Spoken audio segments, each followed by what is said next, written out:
ಆಶ್ರಯ ಮನೆಗಳು 15,000 ಮಲ್ಲಿಕಾರ್ಜುನ ಅವ್ರ ಪೀರಿಯಡ್ ನಲ್ಲೇ ತಗೊಂಡ್ ಬಂದಿದ್ರು. ಅಪ್ಪಾಜಿ ಅವ್ರು ಮೊನ್ನೆ ಕೂಡ ಸುಮಾರು 1,000 ಮನೆಗಳನ್ನ ತಗೊಂಡ್ ಬಂದಿದ್ದಾರೆ. ಅದರಲ್ಲಿ ಸುಮಾರು 600-500 ಮನೆ ವಾಪಸ್ ಕಳಿಸ್ಬೇಕಾಯ್ತಂತೆ. ಇದು ಯಾಕೆ ಅಂದ್ರೆ ಯಾರಿಗ್ ನಿವೇಶನ ಇದೆ ಅವರಿಗೆ ಮನೆ ಕಟ್ಲಿಕ್ಕೆ ಸರ್ಕಾರ ಗ್ರಾಂಟ್ ಕೊಡ್ತಾ ಇದೆ. ಸೊ ಈಗ ಅದು ಒಂದ್ ಚಾಲೆಂಜ್ ಆಗಿದೆ. ಹೋದಾಗ ನಾನು ಎಲ್ಲ ಕೂಲಿ ಕೆಲ್ಸಕ್ಕೆ ಹೋಗೋರಮ್ಮ, ನೀವು ಜಾಗ ಕೊಡ್ತೇ, ನನ್ನ ಹತ್ರ ಜಾಗನೇ ಇಲ್ಲ, ನೀನು ಜಾಗ ಇದ್ರೆ ಮನೆ ಕಟ್ಲಿಕ್ಕೆ ದುಡ್ಡು ಕೊಡ್ತೀವಿ ಅಂತೀರಾ, ಜಾಗನೇ ಇಲ್ಲ ನನ್ನ ಹತ್ರ, ಮನೆ ಎಲ್ಲಿಂದ ಕಟ್ಕೊಳ್ಳಿ, ಜಾಗ ಎಲ್ಲಿಂದ ಕೊಂಡ್ಕೊಳ್ಳಿ ಅಂತಾರೆ. ಸೊ ಆವಾಗ ಎನಿವೇ ಸೆನ್ಸಸ್ ಕೂಡ ಆಗ್ತಾ ಇದೆ. ಸೊ ನಮಗೂ ಕೂಡ ಕಂಪ್ಲೀಟ್ ರೇಷಿಯೋ ಸಿಗುತ್ತೆ.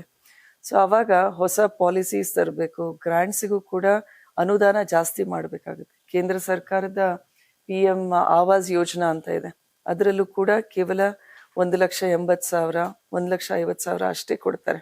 ಅದು ಫೇಸ್ ವೈಸ್ ರಿಲೀಸ್ ಮಾಡ್ತಾರೆ ಅಮೌಂಟ್. ಸೊ ಅಲ್ಲೂ ಕೂಡ with the inflation, cement rate ಎಲ್ಲ ಜಾಸ್ತಿ ಆಗಿರೋದ್ರಿಂದ ಆ ಮನೆಗಳನ್ನು ಕೂಡ ಬಡವರು ತಗೊಳ್ತಾ ಇಲ್ಲ ಮಾಡ್ಲಿಕ್ಕೆ. ಸೊ ಎಲ್ಲೋ ಸ್ಕೀಮೇ ಫೇಲ್ ಆಗ್ತಾ ಇದೆ, ಬಳಸ್ಕೊಳ್ತಾ ಇಲ್ಲ. ಬಿಕಾಸ್ ದುಡ್ಡಿಲ್ಲ ಅವ್ರ ಹತ್ರ.